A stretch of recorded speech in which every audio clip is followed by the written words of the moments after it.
Another charging port. I have a Samsung Galaxy S3, one of the best phones of its time, that has a broken charging port. Best phone doesn't mean it's gonna last forever. This video is all about how I place a charging port on Samsung Galaxy S3. What I do is remove the battery. I can test the battery if it's got any charge or not, putting the negative probe to the negative terminal and positive probe to the positive terminal. If it gives out more than 3 volts, it's good. This process doesn't test the current on it. Then I can unscrew all the screws that's holding the housing. Then I can remove all the memory card or SIM card if it has any.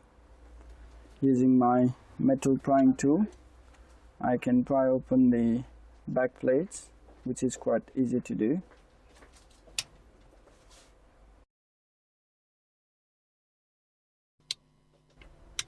Once one of the back plates is taken off, I can remove the other one that has the speaker on it. Remove the flakes and then it comes off easily. Once all the housing is removed, all the plates is removed, I can remove the LCD flakes, then I can remove the camera flakes, and then I can remove the power button flakes as well. This one has a screw that's holding the motherboard. Remove that as well. Once all the screws and the flakes is removed, I can remove the motherboard of the housing easily. Got to be very gentle and have patience on it. Careful not to break the flakes on it. Now I can check the motherboard under a microscope. While moving the inside bit of the charging port, the top 2 and the bottom 3 pins, they are completely detached. To remove that, what I do is I solder all the pads that's holding the charging port to the motherboard. It's so that I don't have to apply too much heat to it. I could just resolder the pads, but I'll be putting a new one on it. Once all been reflowed, I can use my heat gun to remove the charging port. When the solder gets molten, I can remove the charging port of the motherboard gently. Comes off quite easily. So to clean it up, I use a wick to do that. I've tried so many wicks. This one tends to work pretty well. It's got flux inside itself, so it cleans pretty well than the other wicks.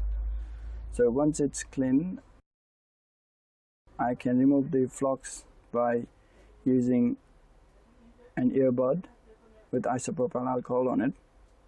Once I'm satisfied, I can put a new charging port on it. Once the charging port is in position, I can solder the legs. They act as a pillar to the charging port. I'll be soldering all the 4 legs that's holding the charging port.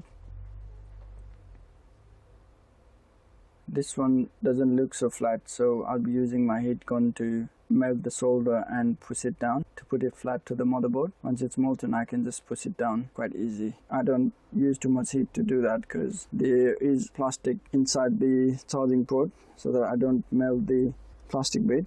Once all the outside legs are soldered, I can go ahead and solder the inner pads.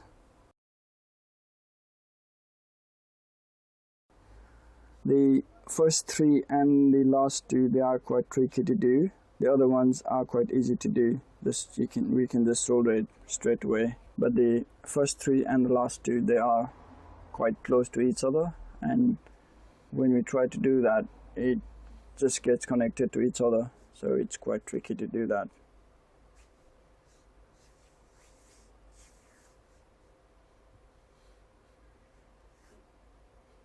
Like now, the solder pad got connected to each other, so I'll be using a bigger soldering rod to clean it up. Just use some flux and swipe it. It will take the solder off it. Now I can test if they are attached properly or not using a tweezer to just prove it.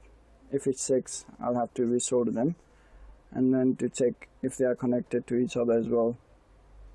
Using the multimeter in continuity mode. If it beeps, it's connected. If it doesn't beep, it's good to go. It's quite easy. Then to clean it up, I use a clean cloth isopropyl alcohol and a brush to brush it off. To put the motherboard back, it's quite easy to do. Just as the process I followed to remove the motherboard, I can do the same process to put it back again. Just be careful not to break any of the components or the flakes on it. The antenna goes in.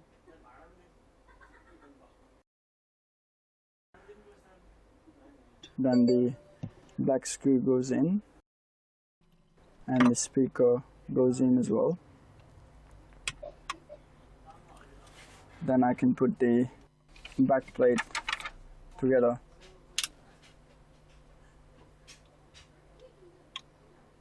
Screw all those screws back in.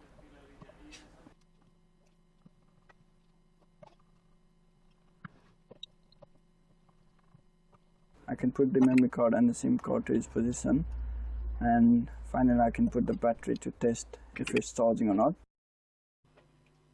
This seems like it's charging. That's good. The touch is working fine, the charging is working fine, everything is working fine. So this is all done. This is how I replace a charging port on Samsung Galaxy S3. This is not a tutorial. This is just one of the ways I replace a charging port on a Samsung Galaxy S3. Thank you very much for your time watching this video. Stay tuned to watch some more of these how I do videos, and have a good day. Thank you very much.